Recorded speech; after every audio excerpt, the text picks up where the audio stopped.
مرکزی شخصیت جو ہے ہمیشہ کے لیے امت مسلمہ کے اندر.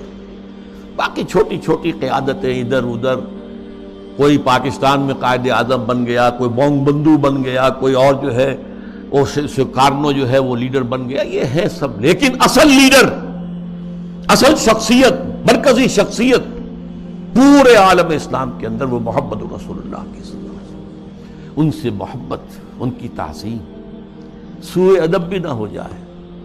ان کی آواز سے اوپر اپنی آواز کہیں کر دو گے تو سارے اعمال حبط ہو جائیں گے. یا ایھا الذین آمنوا لا ترفعوا اصواتکم فوق صوت النبی ولا تجهروا له بالقول كجهر بعضكم لبعض ان تحبط اعمالكم وانتم لا تشعرون. میں تفصیل سے عرض کرتا رہا ہوں کہ صحابہ کے دور میں تو مطلب تھا حضور کی آواز سے اونچی آواز کر کے بات کرنا. اب کیا ہے؟ حضور کی بات کے مقابلے میں اپنی بات لانا. حضور نے تو یہ کہا لیکن میری رائے ہے. واہ، اگر آپ نے مان لیا کہ حضور نے یہ فرمایا ہے تو پھر آپ کون ہیں؟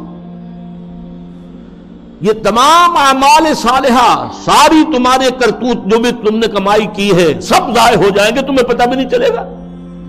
بھائی میں نے کوئی گناہ کبیرہ تو نہیں کیا، میں نے کوئی اور نہ زنا کیا، نہ شراب پی ہے، نہ کچھ اور کیا ہے.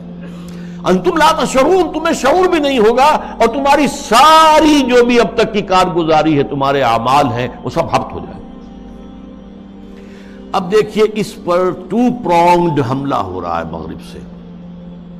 نمبر ایک، محمد صلی اللہ علیہ وسلم کی شخصیت کو مجروح کر دو. یہ کام پہلے بھی ہوا ہے، لیکن یہ بڑے مصنفین کی کتابوں میں ہوا، بڑے محدود پیمانے پر ہوا.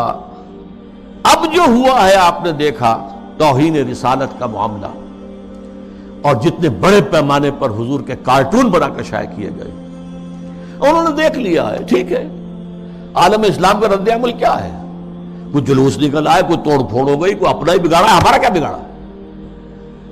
اس اعتبار سے غور طلب بات یہ ہے، ایک بار جو ہے کاری کیا ہے انہوں نے اور دیکھ لیا ہے کہ ہے کوئی تھوڑے سے لوگ ہیں، کوئی دقیانوسی ہیں، کوئی جذباتی ہیں. ویسے بھی وہ لوگ عام طور پر ان پڑھ ہیں یا مولوی ملاٹے ہیں، بس ان کا اثر انہوں نے قبول کیا ہے. کسی حکومت نے کوئی قدم اٹھایا؟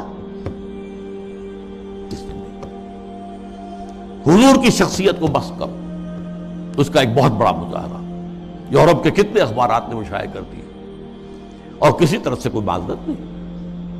اور دوسرا معاملہ یہی ہے کہ حدیث کا استخفاف کرو اور سنت رسول جو ہے وہ اس کی حجیت کو ختم کر دو. اب دیکھیے اس پر جو ہے تفریق بین اللہ والرسل، اس کی پشت پر پورا عالم مغرب ہے، یہودی بھی، عیسائی بھی، اور سب سے بڑھ کر عالمی میڈیا. اس سے بھی بڑھ کر civil supreme power on earth, the United States of America, وہ اس کی پشت پر. ارب ارب ڈالر خرچ کیے جا رہے ہیں این جی اوز پر، اور ان این جی اوز کا کام کیا ہے؟ مسلم تہذیب کی بیخ کرنی.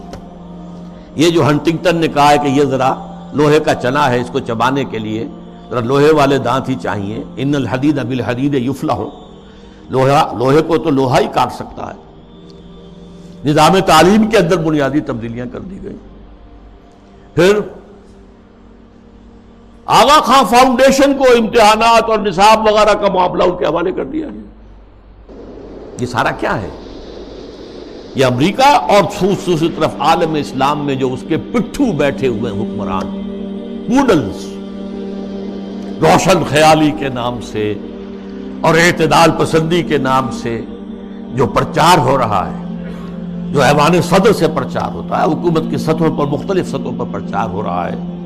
اور سب سے زیادہ یہ کہ اب میڈیا کے اوپر جو پرچار ہو رہا ہے اور میڈیا کی جو پہنچ ہے اس کا آپ اندازہ کیجیے.